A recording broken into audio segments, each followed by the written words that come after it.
श्रीनाथ जी गुरु जी को अलग आदेश, माँ भगवती को अलग आदेश, रांची वाले भैरव बाबा को अलग आदेश। आप सभी को आदेश आदेश। उद्यमेश्वर तंत्र 19वां साधना, मालिनी यक्षिणी का। बात उन दिनों की है जब मैं तंत्र के विषय में बहुत गहन शोध कर रहा था।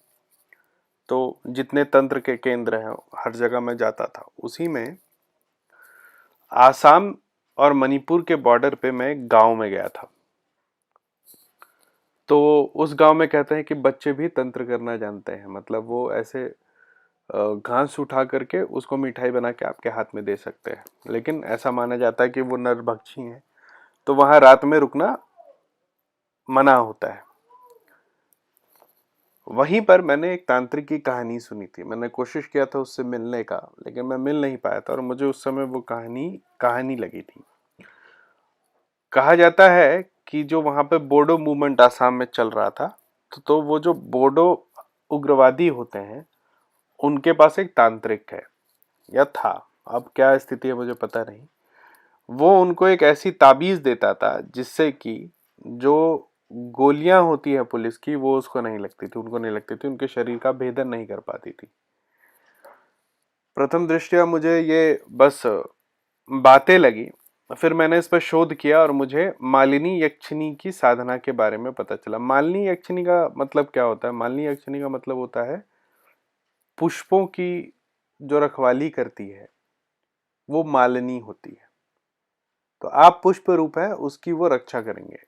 अगर आप मालिनी यक्षिणी को सिद्ध कर लेते हैं तो आप समझ लीजिए कि दुनिया में कोई भी अस्त्र आपका भेदन नहीं कर सकता है, कोई भी शस्त्र आपका भेदन नहीं कर सकता है। साधना इनकी जटिल भी है और थोड़ा आसान भी है। देखो इसमें एक और बात है, इनकी जो सिद्धि है ना, खड़क सिद्धि इसको कहते हैं,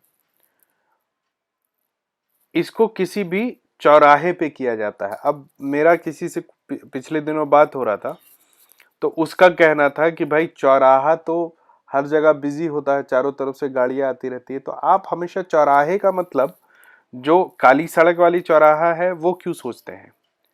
गांव में चौराहा होता है, जंगल के बीच में भी चौराहा होता है, जहां दो रास्ते आके इंटरसेक्ट कर जाए वो चौराहा होता है। तो ऐसे ही किसी शांत चौराहे पे आपको ये साधना करनी है। यक्षिणी साधना का जो विधान है वो मैंने आप लोगों को पहले बताया है। उसी हिसाब से पूजा करके, ठीक है, और दक्षिण दिशा की तरफ देखते हुए या पूरब देखते हुए आप जो मंत्र मैं बता रहा हूं उसका 10,000 जाप कीजिएगा। फिर दशांश हवन कीजिएगा घी से। मंत्र को ध्यान से सुनिए। मंत्र है ओम द्रिम ओम नमो मालिनी स्त्री एह यही सुंदरी हंस हंसी समीहम मी संगा भया स्वाहा। इस मंत्र का 10,000 जाप करके फिर आप घी से हवन करेंगे। जब इसका आप दशांश हवन कर लेंगे तो आपको खड़क शक्ति मिलेगी, खड़क सिद्धि मिलेगी। इसका मतलब होता है कि आप पर किसी भी तरीके का कोई भी अस्त्र प्रयोग काम नहीं आएगा।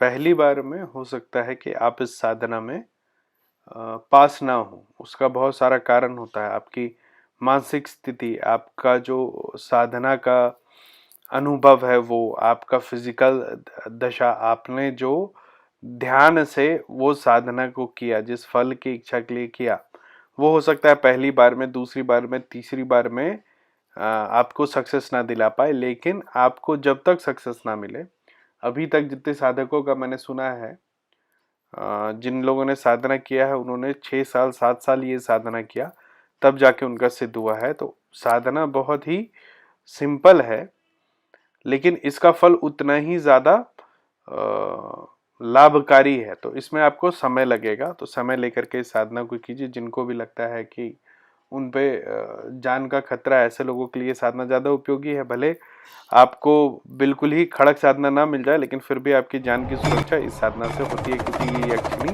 प्रत्यक्ष रूप में आपके आसपास विचरण करने लगती है। आज के लिए इतना ही। जिनको साधना का बेसिक सीखना है वो मेरे व्हाट्सएप ग्रुप से जुड़ जाइए, जिसका नंबर है 9431188585। इसके अलावा डायरेक्ट बात करने के लिए call me for app install और डाउनलोड कीजिए। यूएस, कनाडा और इंडिया के लोग मुझसे डायरेक्ट बात कर सकते हैं। रुद्रनाथ@cm4 मेरी आईडी है। डायरेक्ट बात करने के लिए www.aghortantras.xyz पर जाइए और अपॉइंटमेंट सीख कर लीजिए। आज के लिए इतना ही। भगवान आप सभी को सुरक्षित रखे, ऐसी मेरी कामना है। आप सभी को आदेश आदेश, अलग आदेश।